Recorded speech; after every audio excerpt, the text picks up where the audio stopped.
Bonjour, aujourd'hui Bezrat Hashem, nous allons parler d'halachot concernant Panim Chadashot. Panim Chadashot, connaissons un peu ce concept lorsqu'on parle d'un mariage et des Sheva Brachot, donc des 7 bénédictions qu'on va réciter durant les 7 jours de Mishté, de festin qui vont suivre le mariage.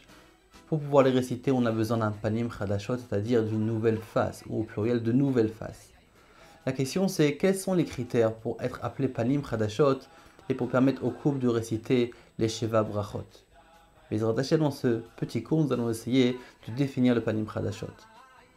La Gemara, donc la Maseret Ktuvot, nous dit qu'effectivement nous devons bénir le Khatan et la Kala en récitant les Sheva Brachot, mais il faut des Panim Chadashot, c'est-à-dire des gens qu'on va marbim bishvilam, c'est-à-dire que nous allons rajouter pour eux. Nous sommes tellement contents qu'ils soient venus qu'ils vont venir de leur présence rajouter de la simcha au Khatan et la Kala, et nous aussi nous avons envie donc de servir une plus grande Seouda, de rajouter pour eux. Donc en vérité nous parlons de personnes qui sont assez ou importantes sentimentalement ou importantes tout court, mais en tout cas qui nous amènent quelque chose. Ça c'est l'idéal pour déjà être appelé Panim Chadashot.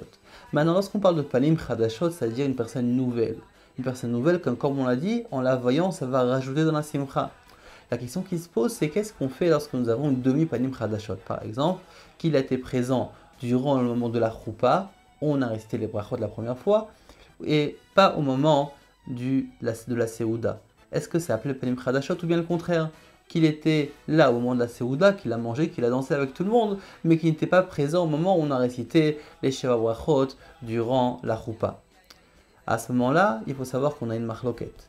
Concrètement, ce serait idéal de choisir un Panim Chadashot qui n'était là ni à la choupa, ni durant la cérémonie du mariage, ni durant les danses et la Seouda, pour être appelé vraiment Panim Chadashot. Concrètement, selon la halakha, si une personne a assisté, oui, à la choupa, mais pas à la Seouda, il est quand même appelé Panim Chadashot, et il pourra donc nous permettre de bénir les Shabrachot durant les 7 jours du Mishté pour le Khatan et la Kala.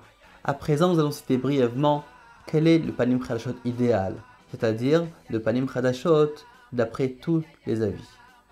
Déjà, comme nous l'avons déjà dit, il est préférable que le Panim Chadashot n'ait assisté ni à la choupa, ni au repas du mariage. Deuxièmement, Panim Chadashot c'est au pluriel. Donc idéalement, ça aurait été préférable qu'il y ait 2 Panim Chadashot, 2 personnes qui n'ont assisté ni au repas, ni au brachot.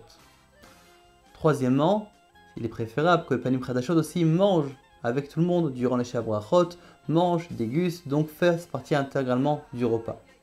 Encore un point, c'est important aussi que c'est une personne que nous sommes joyeux, sommes contents de l'avoir reçue, c'est-à-dire que nous voulons, comme on l'a dit avant, l'arbot bishvilo, nous voulons absolument rajouter pour lui de la joie, du kavod qu'il nous a fait en venant. Ça c'est l'idéal, mais concrètement, on n'a pas toujours la possibilité ou le luxe d'avoir des Panim Chadashot comme ça, et c'est pour ça qu'en réalité, si on ne peut pas avoir des Panim Chadashot comme ça, on peut aussi se contenter, comme nous l'avons dit aussi, c'est-à-dire, que le Panim Chadashot, même s'il assistait à la choupa et pas au repas, peut être considéré comme Panim Chadashot. De 2, pas besoin d'avoir 2 personnes, on peut se contenter d'une seule personne.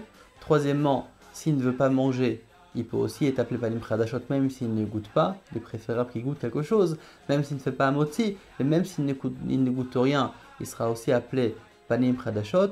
Et aussi, pas forcément qu'on a une personne qui va forcément nous réjouir en le voyant, même si on prend par exemple un voisin ou une personne même qu'on ne connaît pas, une personne de la rue, qui n'a pas assisté ni à la choupa, ni donc au repas du mariage, il sera aussi appelé Panim Chadashot. Il y a aussi des exceptions. Des jours où nous n'avons pas besoin de Panim Chadashot, comme par exemple la Seouda, le repas qu'on fait juste après le mariage, cette Seouda n'a pas besoin de Panim Chadashot. Pareillement aussi, Shabbat, première et deuxième Seouda, ainsi que Yom Tov, n'ont pas besoin de Panim Chadashot pour pouvoir réciter les Sheva Brachot pour le Khatan et la Kala. Par contre, pour Seuda Shlishit, c'est déjà à discuter, c'est pour ça qu'on essaiera quand même d'amener un Panim Chadashot. Maintenant, lorsqu'on parle de Panim Chadashot, la Seouda en soi du Sheva Brachot, il faut savoir que le Panim Chadashot n'a pas besoin de venir au début de la Seouda. Il peut même venir nous rejoindre au milieu de la Seouda et il sera quand même considéré comme Panim Chadashot. Qu'est-ce qui se passe si maintenant on commence à faire le Sheva Brachot et le Panim Chadashot quitte la salle? Est-ce qu'on peut continuer? La réponse est oui. Si on a commencé le Sheva Brachot, on peut conclure tous les Sheva Brachot, même si le Panim Chadashot a quitté la salle. À très bientôt à tous. Kol Touf.